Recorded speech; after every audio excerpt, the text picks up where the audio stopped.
নমস্কাৰ সকলোকে মোৰ আজিৰ এটা নতুন ব্লগলৈ স্বাগতম জনাইছোঁ। আজি জন্মাষ্টমী।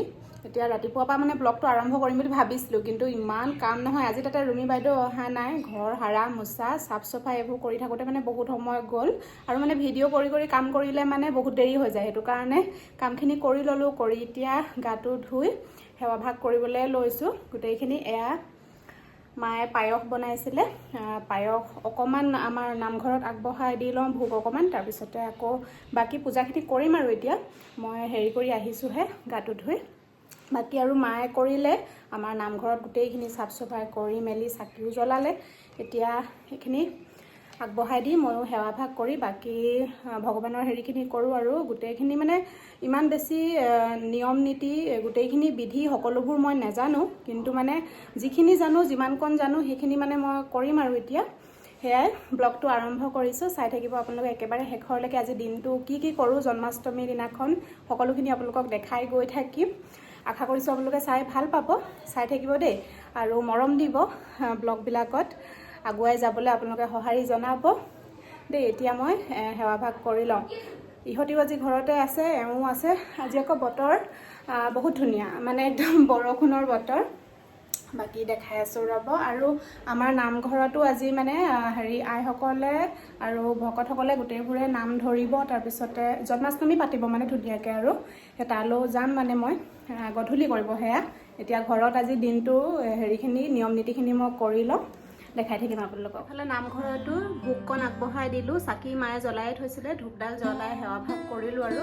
আৰু প্ৰসাদ তিয়াই থৈছে ইয়াতে, সেইখিনি গধূলিকৈ মায়ে প্ৰসাদ শৰাই আগবঢ়াব। আৰু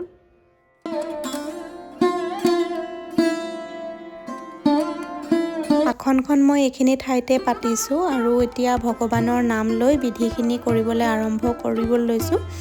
আৰু এয়া প্ৰথম মই পঞ্চামৃতখিনি বনাইছোঁ। পানী দিলোঁ ইয়াতে, আৰু 1 চামুচ ঘি দিলোঁ। এতিয়া 1 চামুচ মৌ দিছোঁ, আৰু ইয়াতে দৈ মই 2 চামুচ দি দিম।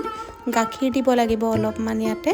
প্ৰথমে এইখিনি দি মিক্স কৰি ল'লোঁ। আৰু বাসুদেৱ গোসাঁইৰ সকলোতকৈ প্ৰিয় তুলসী, আৰু তুলসী নিদিয়াকৈ তেওঁৰ পঞ্চামৃত হওক, প্ৰসাদ হওক, পানী সকলোবিলাক মানে আধৰুৱা। তুলসী নিদিয়াকৈ নহ'ব, সেইকাৰণে তুলসী প্ৰথমে ইয়াতে দি মিক্স কৰাৰ পিছত এতিয়া গাখীৰখিনি দি দিছোঁ। আৰু এতিয়া এইখিনিয়ে দি ধুনীয়াকৈ তেওঁক ভালকৈ স্নান কৰাম মই। যিজনে আমাক পৃথিৱীখন দেখালে আৰু আমাক ভালকৈ ৰাখিছে, তেওঁক দেখিলে মানে চকু পানী ওলোৱা, বা তেওঁক স্মৰণ কৰিলে চকু পানী ওলোৱা, এনেকুৱা আপোনালোকৰ লগত হৈছে নেকি বাৰু? মই আজি আপোনালোকৰ লগত কথা এটা শ্বেয়াৰ কৰিম দেই। মানে মোৰ সৰুৰে পৰা বাসুদেৱ গোসাঁই প্ৰিয়, আৰু তেওঁক সদায় মই প্ৰাৰ্থনা কৰি আহিছোঁ। আৰু বেলেগ দেৱী দেৱতাসকলকো প্ৰাৰ্থনা কৰোঁ, কিন্তু মুখত কৃষ্ণই ওলায়, সেনেকুৱাই হয়। আৰু তেওঁক যেতিয়া মই স্মৰণ কৰোঁ, চকুকেইটা মুদি সন্মুখত তেওঁক দৰ্শন পোৱা যেন লাগে। আৰু তেওঁক দেখা পালে, তেওঁলৈ চালে চকু পানী ওলাই আহে। সেইটো মই কিয় হয় মোৰ লগত মই নাজানো, একেবাৰে ইম'চনেল হৈ যাওঁ মই তেওঁৰ ফালে চালে। তেওঁৰ ফটো হওক, তেওঁৰ মূৰ্তি হওক দেখা পোৱাৰ লগে লগে। এদিন মই চাৰ্চ কৰি চাইছিলোঁ এই কথাটো কিয় হয়। বহুতকেইজন গুৰুৱেও মানে কৈছে যে তেওঁৰ প্ৰতি থকা প্ৰেম, তেওঁৰ প্ৰতি থকা ভালপোৱা প্ৰভুৰ প্ৰতি মানে বহুত বেছি যাৰ অন্তৰত থাকে, তেওঁৰ সেনেকৈ মানে চকু পানী ওলাই আহে তেওঁক দেখা পালে। মোৰ লগতো প্ৰায় সেনেকুৱাই হয়। মই তেওঁক যেতিয়া স্মৰণ কৰোঁ, মোৰ চকু পানী ওলাই আহে। আপোনালোকৰ লগত কাৰোবাৰ লগত সেনেকুৱা হৈছে নেকি মোক জনাবচোন দেই। এতিয়া তেওঁক ধুনীয়াকৈ মই পঞ্চামৃতখিনিয়ে স্নান কৰোৱাৰ পাছত এতিয়া এই পানীখিনিয়ে দি ধুনীয়াকৈ তেওঁক ধুৱাই লৈ আকৌ ভালকৈ কাপোৰেদি মুচি দিম।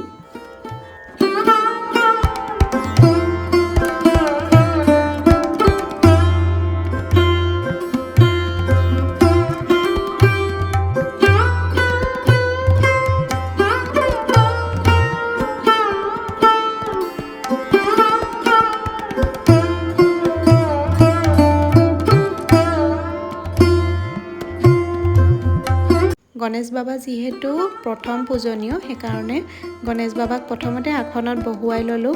আৰু ইফালে বাসুদেৱ গোসাঁইকো মই ধুনীয়াকৈ আসনত বহুৱাই অকণমান সজাই দিছোঁ। আৰু তেওঁতো প্ৰিয় ময়ূৰ পাখি, সেয়াও ধুনীয়াকৈ দি দিছোঁ। আৰু এতিয়া চাকি ধূপ জ্বলাইছোঁ। চাকি গছ আজি তেওঁক ঘিৰ চাকি অৰ্পণ কৰিব লাগে। ঘিৰ চাকি জ্বলালোঁ আৰু ধূপডাল দি এতিয়া মই সেৱা কৰি লওঁ ধুনীয়াকৈ। প্ৰভুৱে যেন আমাৰ পৰিয়ালটোৰ লগতে আপোনালোক সকলোকে ভালে ৰাখক, পৃথিৱীখনৰ সকলোকে ভালে ৰাখক আৰু বেমাৰ আজাৰ যেন কাকো নিদিয়ক তাৰে কামনা কৰিলোঁ আৰু।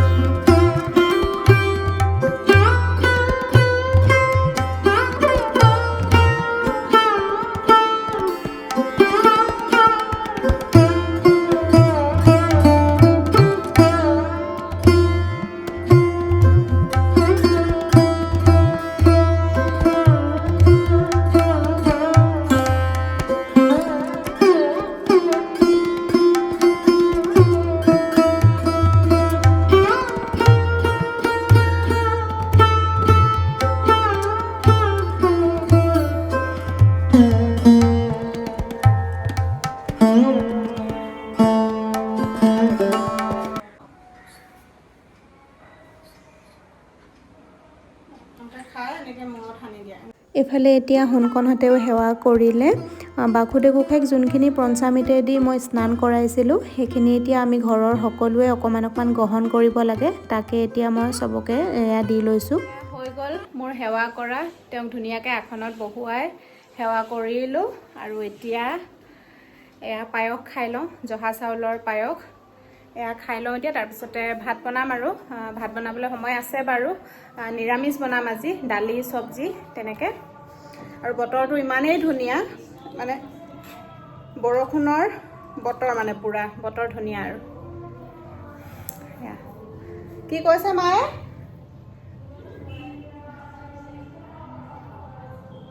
অঁ নহয় আজি নেপায় নহয়, আজি নিৰামিষ খাব লাগে, মই নিৰামিষ বনাম এতিয়া। অঁ সেয়া মায়ে কৈ আছে নিৰামিষে বনাম এতিয়া। এয়া প্ৰথমে খাই ল'ম পায়সকণ, তাৰপিছতে আৰু বনাম। ইমান ধুনীয়া হৈছে পায়সখিনি, মজা হৈছে দেখোন। পায়সকণ বিৰাট ধুনীয়া হৈছে আৰু মায়ে এনেও পায়স বৰ ধুনীয়াকৈ বনায় বাৰু। তাতে জহা চাউলৰ যে, আৰু ঠাণ্ডা হ'লেহে পায়স খাই বেছি ভাল লাগে। এহাতি গৰমে গৰমে খালে, মই ঠাণ্ডা হোৱাৰ পিছত খাইছোঁ। প্ৰথমতে ভাবিলোঁ দালি চব্জি বোলো ভাত তেনেকৈ বনাওঁ, কিন্তু পিছত মনলৈ আহিলে খিচিৰিকে বোলো বনাওঁ আজি। কিন্তু খিচিৰি আমাৰ ঘৰত কোনেও নাখায়, মানে খিচিৰি খুব কম কেতিয়াবা বনোৱা হয় আৰু ইহঁতৰ দুটাকহে কেতিয়াবা মই বনাই দিওঁ, আমাৰ ঘৰত খিচিৰি নাখায় কোনেও। তাৰপিছতে এওঁক সুধিলোঁ বোলো, তাৰপৰা এওঁ আকৌ খাম বুলি ক'লে, সেইকাৰণে এতিয়া খিচিৰিৰ কাৰণে যোগাৰ কৰিছোঁ। মই পাচলিবিলাক কাটি লৈছোঁ। খিচিৰিত মই স্কচ, গাজৰ, আলু এনেকৈ দি দিম আৰু মিক্স চব্জি এখন বনাম, বন্ধাকবি, পটল, গাজৰ, আলু এনেকৈ এখন চব্জি বনাই দিম। আৰু এতিয়া খিচিৰিখিনি মই ফ্ৰাই কৰি কেনে বনাওঁ, মানে পিঁয়াজ দি ফ্ৰাই কৰি ল'লোঁ চব্জিখিনি আৰু দালি আৰু চাউলটো দি ফ্ৰাই কৰি ল'ম। পাৰিলে আজি পিঁয়াজ আদা নহৰু খাব নালাগে, কিন্তু তেনেকৈ হুন্দাকৈ বনালে কোনেও নাখাব যে, সেইটো কাৰণে মানে পিঁয়াজ আদা নহৰু দিছোঁ। আৰু পাৰিলেতো আজি ব্ৰতেই পালিব লাগে, কিন্তু ব্ৰত পালিবলৈ মই নোৱাৰোঁ, বহুত দুৰ্বল হৈ যাওঁ মই ব্ৰত পালিলে মানে। আৰু স্বাস্থ্যটোৱে যদি ভালে নাথাকে তেনেহ'লে পূজা কেনেকৈনো কৰিম, সেইটো কাৰণে অকণমান মানে ভাতেই খাম। আৰু পানী মই খুব মানে কমকৈ দিছোঁ খিচিৰিখিনিত, মানে বেছি পনীয়া খিচিৰি কোনেও নাখায় আৰু মই নিজেও ভাল নাপাওঁ। এতিয়া এয়া এটা চিটি আহিবলৈ দিম। হৈছে আৰু খিচিৰিটো চিটি আহিলে, এইফালে চব্জিখিনিও হৈছেই আৰু অকণমান বাকী। মাজনীক পাপৰ ভাজি দিবলৈ দিছোঁ, খিচিৰিৰ লগত পাপৰ খাই ভাল লাগে মানে। সেয়া দালি নহয়, চব্জি নবনালে ভাইটিয়ে বেয়া পায় খাবলৈ। দালিও অকণমান আছে কালি ৰাতিৰে, সেয়াও এতিয়া গৰম কৰি দিম। বাকী হ'বই আৰু এতিয়া ভাত খাম আৰু। ইমান বেছি গৰম লাগিছে অ'। আৰু ঘৰৰ অৱস্থা বেয়া কৰি দিলে আমাৰ দেহাই, গোটেই বাহিৰখনত এটা পঢ়া ৰুমটোৰ পৰা ধৰি গোটেইখন কাগজ ফালি কিবা কিবি কৰি আছে। আৰু এজনৰ লাগিছে ভোক, কৈ আছে সি ভাত হ'ল নেকে। পটাপট লৰালৰিকৈ ভাতকেইটা দি ল'ব পাৰিলে হৈ যাব আৰু। সোনকালে ভাজা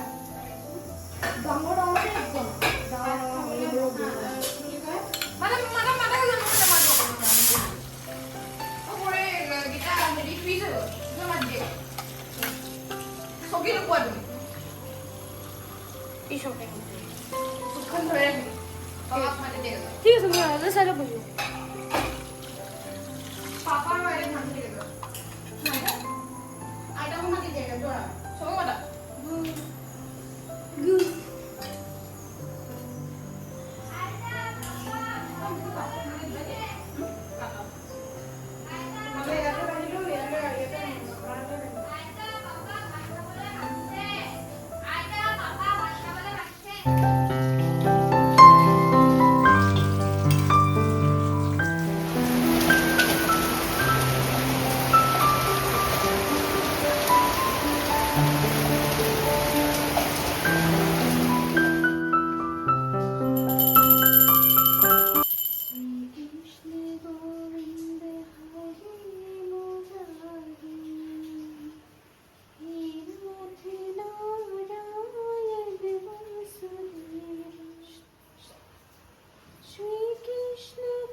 9টালৈ 10 মিনিট আছে মই হে সন্ধিয়া আৰটি কৰি লৈ কেনে হাজবেণ্ডক ডিউটিলৈ পঠিয়ালো তেওঁ নাইট ডিউটি আছে মানে টিফিন বনাই দি পঠাইছো তেওঁ আকৌ ইমান সোনকালে খাবলৈ বেয়া পায় কাৰণে টিফিন বনাই দি পঠালো তাৰ পিছতে ভাত বনালো ৰাতিৰ কাৰণে আৰু হেয়া এতিয়া নামঘৰলৈ যাবলৈ ওলাইছো মা আছেগে আবেলি 3টা মান বজাৰ পৰা মা তাতে আছেগে নামঘৰতে আহিছিলে গধূলি আকৌ গ'ল এতিয়া নাম ধৰিবলৈ আৰম্ভ কৰিছে আৰু এতিয়া বলো পটককে ওলাই লৈছো নামঘৰৰ পৰা আহুংগে ইহতি দুটাও যাব অকমান হেতি পঢ়িলে এতিয়া ইহত দুটাক লৈ নামঘৰলৈ যাওঁ তাৰ পিছতে আৰু আহি ঘৰৰ বিধিখিনি কৰিম আৰু কাইলৈ স্কুলো আছে মানে ইহতৰ এতিয়া সেইকাৰণে গৈ লওঁ পটককে নামঘৰত অকমান সময় থাকিম এতিয়া যাওঁ গৰম লাগিছে কেনেকুৱা বতৰ বেয়া একদম ডাঙৰ বতাহ বৰষুণ হেয়া এজনে মানে ডিউটিলৈ এতিয়া গাড়ীখন লৈ গৈছে বানপানী হৈছে গোটেই ইয়াতে একদম ডিউটি জেগাৰ তালৈকে মানে অফিচলৈকে বানপানী হৈছে বোলে গাড়ীখন লৈ গৈছে তেওঁ আহিব ৰাতি 2টামান বজালৈকে আছে ডিউটি আৰু এতিয়া মই এফালে ওলাই লৈছো বগা চাদৰ এখনেই আছিলে সিম্পলকে ওলাই লৈছো এতিয়া লাইটটো মাথাতে পৰিছে মোৰ চুলিখিনি খোপা বান্ধি লৈছো এতিয়া গৈ থাকো বলক নামঘৰলৈ আপোনালোককো লৈ যাওঁ বাকি ঘৰত আহি লৈ বিধিখিনি কৰিম আৰু 1 ঘণ্টা আধা ঘণ্টা 1 ঘণ্টামান নামঘৰত থাকি আহোঁ অকমান যাওঁ এতিয়া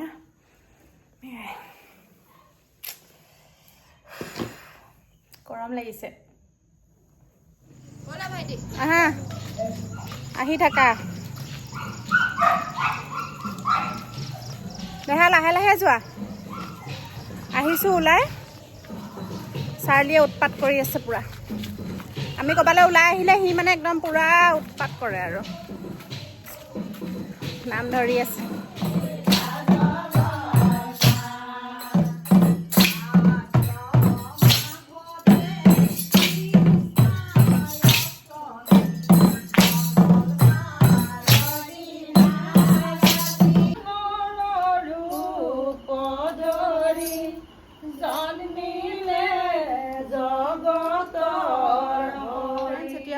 বাজিলে আহিলো নামঘৰৰ পৰা অকমান আগতে ইহতক ভাত দিলো তাৰ পিছতে এতিয়া তেওঁৰ জন্ম কৰা যিখিনি মানে বিধি সেইখিনি যিখিনি পাৰো মই যিখিনি জানো সেইখিনি এতিয়া কৰিব লৈছো ধুনিয়াকে তো বাজনী ধৰাছো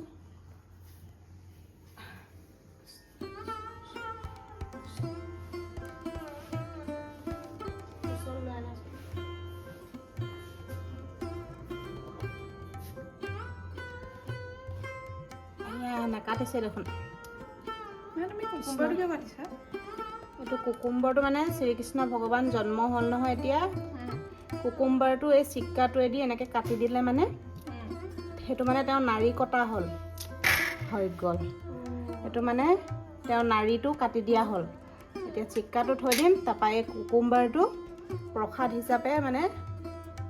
হিচাপে দিব পাৰিম এতিয়া তেওঁক এয়া হেৰি খুৱাই দিম কৃষ্ণ প্ৰভু কৃষ্ণ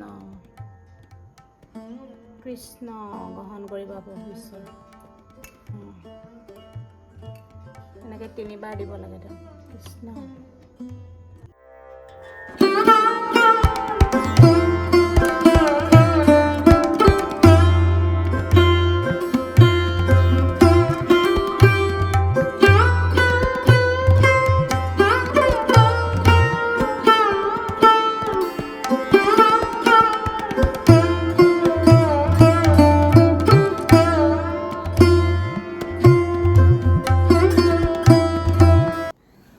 ফ্ৰেন্ডছ আজিৰ ব্লগটো মই এইখিনিতে শেষ কৰিছোঁ এতিয়া মানে 12:20 হ'ল কাইলৈ স্কুল আছে নহয় ইহঁতক শুবলৈ দিওঁ ঠিক আছে তেনেহ'লে ব্লগটো যদি চাই ভাল পালে তেনেহ'লে লাইক কৰি থৈ যাব আৰু চেনেলটো যদি ছাবস্ক্ৰাইব কৰা নাই তেনেহ'লে প্লিজ ছাবস্ক্ৰাইব কৰি দিব আকৌ লগ পাম নতুন এটা ব্লগৰ সৈতে আজিলৈ বাই গুড নাইট